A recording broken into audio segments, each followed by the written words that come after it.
इस प्रांगण पर विराजमान गांव देवी को मैं चरण वंदन करता हूं। इस कार्यक्रम में हमारी समाज की प्रतिमा और प्रतिभा जिस समाज में हम जन्मे हैं, मैं भगवान गुरु रामनिवास जी के चरणों में नमन करता हूं। समाज की वीरांगना रही फूलन देवी के चरणों को नमन करता हूं। आप लोगों ने बहुत सारी बातें समाज, शिक्षा, राजनीति के बारे में हमारे पूर्व वक्ताओं द्वारा सुनी है। जिला समिति सतना जो बिंद क्षेत्र माझी समाज संगठन का जो प्रारूप है, उसके तत्वाधान में ये आज ग्रामीण स्तर पर मीटिंग का आयोजन किया गया।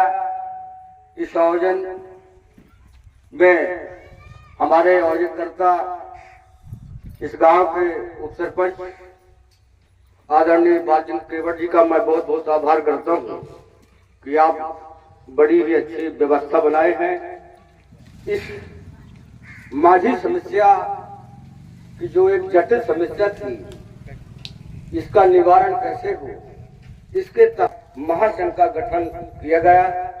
जो हमारे इसके जनक हैं इस संगठन के आदरणीय RS केवट जी, जो प्रबल संचालक। माझी संघ की जो संरचना, संगठन बनाने का मूल उद्देश्य ये रहा कि वास्तव में जितनी भी इस देश के अंदर जातियां निवास करती हैं, सामान्य हो गए, OBC हो गए और SC ST हो गए, और हमारा समाज किस श्रेणी में आता है वो भली भांति जानते हैं। निश्चित तौर पर इस संघ के साथ में चले हैं। तो चूंकि मैं समय बहुत काफी हो रहा है, लोगों को खेती किसानी का काम करता हूं, मैं सभी का नाम नहीं ले रहा हूं, क्योंकि हमारे पूर्व वक्ताओं ने आप सभी का अपने मुखार बिंदु से आपका नाम लिया जा चुका है। मैं आपका तहे दिल से स्वागत, वंदन, अभिनंदन करता हूं। जैसा कि कुछ माह सन 1950 जब ये बिंद क्षेत्र की राजधानी रीवा रही और रीवा रियासत की राजधानी में माझी, मल्लाय, केवट, भोई, ढीमर चल रहा है, लेकिन सफल नहीं हो पाए। सफल चूंकि बिहार और उत्तर प्रदेश में बहुत सारे सांसद और विधायक हैं, वहां भी आरक्षण की मांग की जा रही है, और हमारा सतना जिले और ये पूरे मध्य प्रदेश में एक भी सांसद और विधायक नहीं है। तो ये समस्या निश्चित तौर पर अन्य प्रदेशों के भाग निरंतर चल रही है। रहा बिहार और उत्तर प्रदेश का, उन्होंने जहां तक अपना कागज, जहां तक अपना बात रखे हैं, हम पीछे नहीं हैं। हमने 2 बार केंद्रीय मंत्री, जो सामाजिक अधिकारिता मंत्री हैं, जो कानून मंत्री हैं, उनसे मिल चुके हैं। भारत के महारजिस्ट्रार जनरल आयोग डॉक्टर विवेक जोशी, जो गृह मंत्रालय में बैठते हैं, उनसे 2 बार मैं स्वयं रूबरू हुआ हूं। इस मोबाइल में सब है। 3 बार पूर्व सीएम शिवराज सिंह चौहान जी से भी मिल चुके हैं। बिंद क्षेत्र के 18 विधायकों को हमने ज्ञापन दिया है, और यहाँ के लोकप्रिय सांसद आदरणीय गणेश सिंह जी से सारी समस्या के बारे में अवगत कराया, और उन्होंने बात रखी है प्रदेश सरकार के सामने। उनका भी लेख हमारे पास है, कहां कहां अपने स्तर से इस मांग को लेकर के अपनी आवाज उठाए हैं। ये लड़ाई अत्यंत कठिन है, और बिना सहयोग के, बिना समर्थन के, बिना आर्थिक सहयोग के ये लड़ाई अधूरी है। तो मेरा ये मानना है कि जैसे जिला की कमेटी बन जाती है, ब्लॉक की कमेटी बन जाती है, उसी स्तर से हम लोग गांव-गांव में बैठकों, नुक्कड़ सभा का आयोजन करके आप लोगों को जागरूक करने के लिए यहाँ पर उपस्थित हुए हैं कि ये समस्या एक अकेले की नहीं है, ये समस्या आपकी है, आपके आने वाले बच्चों की है, आपके आने वाले भविष्य की है। आपने बहुत मेहनत करते हैं शादी ब्याह के लिए, घर बनाने के लिए, अपने तरक्की के लिए। ठीक इसी प्रकार अगर जरा से सहयोग इस समाज के विकास के लिए अगर मिल जाए तो निश्चित तौर पर हमारी मांगे जो अधूरी पड़ी है वो पूरी होगी। लेकिन समाज के एक एक व्यक्ति का जब सहयोग मिलेगा, सहयोग कैसा होना चाहिए? सहयोग इकट्ठा हो, सामाजिक जो समरसता है, जो सामाजिक सद्भावना है, उनमें अपने अंदर लाइए कि हम एक जगह बैठे, संगठित रहें और जहां जरूरत पड़े वहां हम जो भी हो सके 1000, 2000, 1 लाख वो पैसा आप लोग जो है इस संघ के माध्यम से अपना योगदान करें। ये रसीद यहाँ रखी गई है और आपका एक एक पैसा वेबसाइट में फीड है, इंटरनेट में फीड है।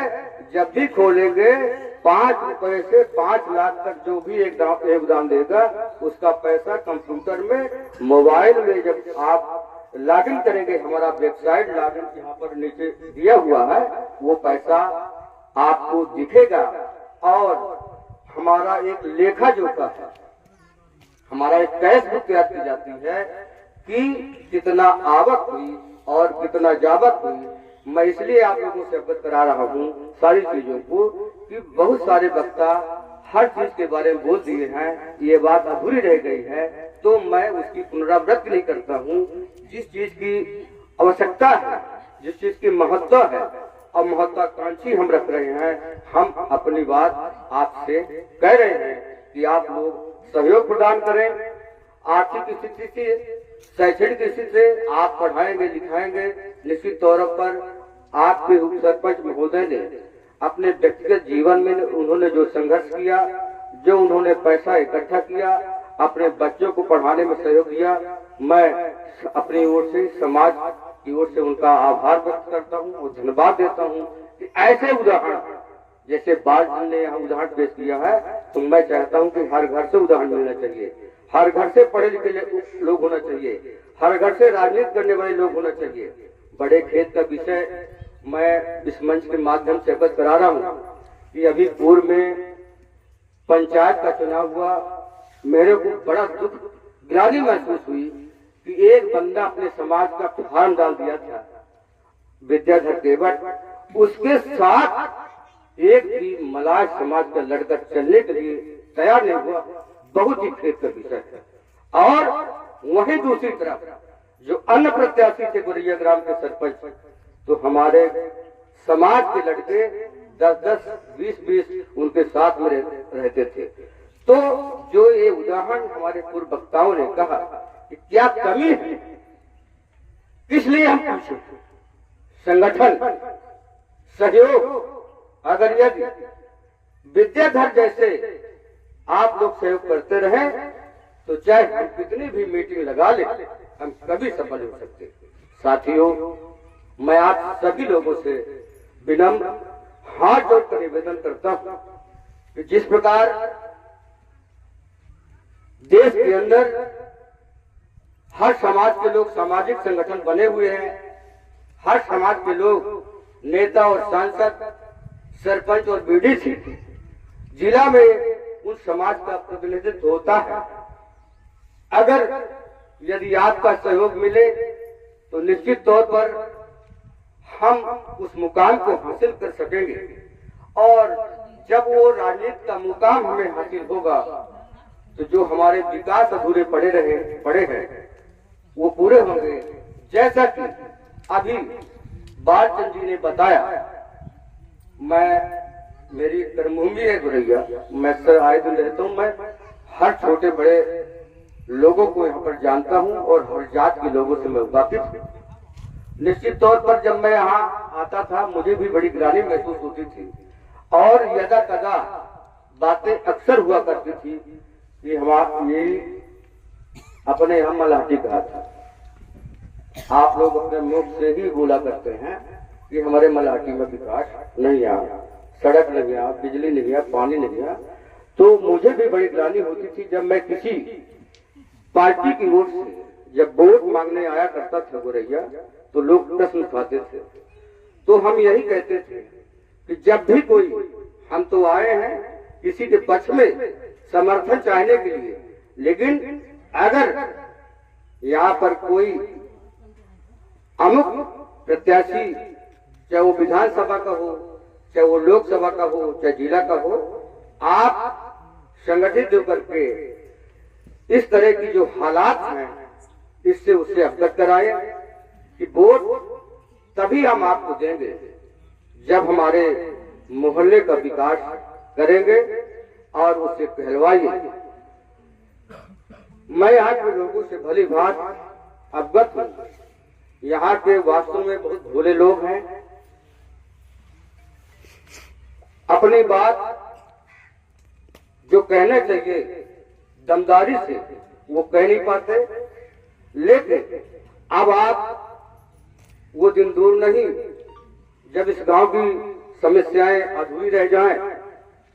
आपका बालक है, आपके घर का है, बाचन केवट जी, निश्चित तौर पर उनमें जज्बा है, कुछ करने की तमन्ना है, समाज के प्रति कुछ करने की।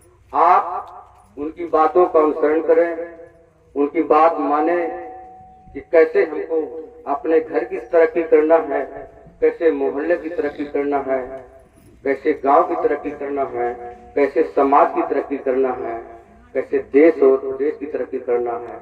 वो समय समय पर आपके पास बैठते हैं, मिलते हैं, उनकी बातों का अनुसरण करें। हम लोग बाहर के हैं और यदा कदा आते हैं, तो चूंकि हमारा भी दायित्व बनता है कि आप लोग एकत्रित रहें, संगठित रहें। किसी से आपसी द्वेष भाव है, अगर उसको अपने ही स्तर से सुलझा लेने की बात होनी चाहिए, तभी ये समाज का विकास होगा और तरक्की होगी। तो पुनः उस बात के लिए फिर से मैं दोहराना चाहूंगा कि यहाँ पर उपस्थित जो हमारे सज्जन लोग हैं, माँ बहनें हैं, तो आज उनके बीच में ग्राम अध्यक्ष का चयन होना है। तो हम चाहेंगे कि पुरुष वर्ग से एक ग्राम का अध्यक्ष आप लोग चुनिए, जो समाज के बारे में, जो समाज की गतिविधि के बारे में, जो हमारे संघ के बारे में आप सहयोग दे सके, ऐसा आदमी होना चाहिए। और महिला जन जागरण मंच के तत्वाधान में हम लोग एक मोर्चा बनाए हैं, उसमें एक जागरूक महिला हो, ताकि जब भी कभी ऐसा अवसर आए, हमको सतना जाना पड़े, हमको रामपुर जाना पड़े, तो कुछ महिलाएं भी हमारे साथ में चले और पुरुष भी चले। किस बेस पर हमको रामपुर जाना है, कहाँ सतना जाना है, जो हमारी समस्याएं हैं, उन समस्याओं को निराकरण करने के लिए हमें कंधे से कंधे मिलाकर चलना पड़ेगा। इसलिए हम चाहते हैं कि आप अपने में से चुन लीजिए एक ग्राम अध्यक्ष जो पुरुष वर्ग से हो और एक महिला अध्यक्ष हो जो महिला वर्ग से हो।